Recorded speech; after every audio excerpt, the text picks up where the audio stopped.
సర్వమత సమ్మేళనానికి ప్రతీకగా హిందూ, ముస్లిం, క్రిస్టియన్ మహిళలు సమైక్యంగా గణపతి నవరాత్రి ఉత్సవాలు నిర్వహిస్తున్న ఘటన మహబూబాబాద్ జిల్లా కేంద్రంలోని శ్రీనగర్ కాలనీలో చోటు చేసుకుంది. 3 మతాల మహిళలను సంయుక్తంగా నిర్వహిస్తున్నటువంటి గణపతి ఉత్సవాలను చూసేందుకు స్థానికులు భారీగా తరలివస్తున్నారు. మతాలకు అతీతంగా గణపతి నవరాత్రి ఉత్సవాలను అంగరంగ వైభవంగా నిర్వహిస్తూ జాతీయ సమైక్యతను చాటుతున్న మగువలను స్థానికులు అభినందిస్తున్నారు.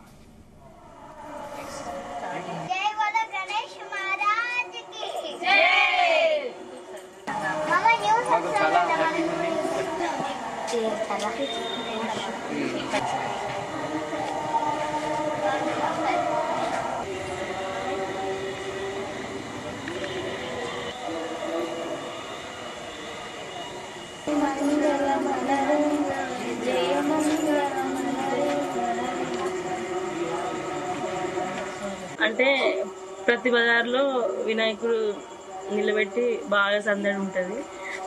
లాస్ట్ ఇయర్ ఇక్కడ లేదు. మాకు సరే మా బజార్లో కూడా పెట్టుకోవాలి, మనం కూడా అందరితో పాటు పార్టిసిపేట్ చేసి మేము కూడా చేయాలనుకున్నాం.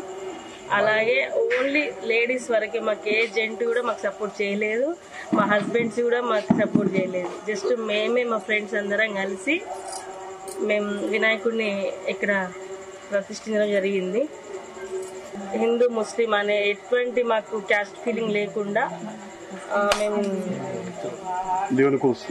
కొలుసుకుంటున్నాం. ఎప్పటి నుండో ఇక్కడ పెట్టలేదంట, కానీ ఈ సంవత్సరమే పెట్టుకుందాము అని మేము లేడీస్ అందరం కలిసి డిస్కస్ చేసుకొని పెట్టుకున్నాం. ఇక్కడ వినాయకుడిని పెట్టుకున్నప్పటి నుండి కూడా మాకు బాగానే జరుగుతుంది.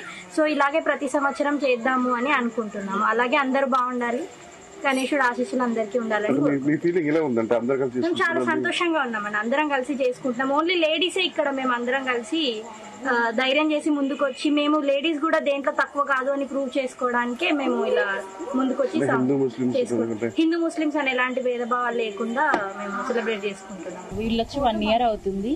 వచ్చిన దగ్గర నుంచి అడిగారు, అక్క మనం కూడా పండగ సెలబ్రేట్ చేసుకుందాం అని. అంటే తప్పకుండా చేసుకుందాంరా, మనందరం కలిసి పండగని సంతోషంగా సెలబ్రేట్ చేసుకుందాం. అందరు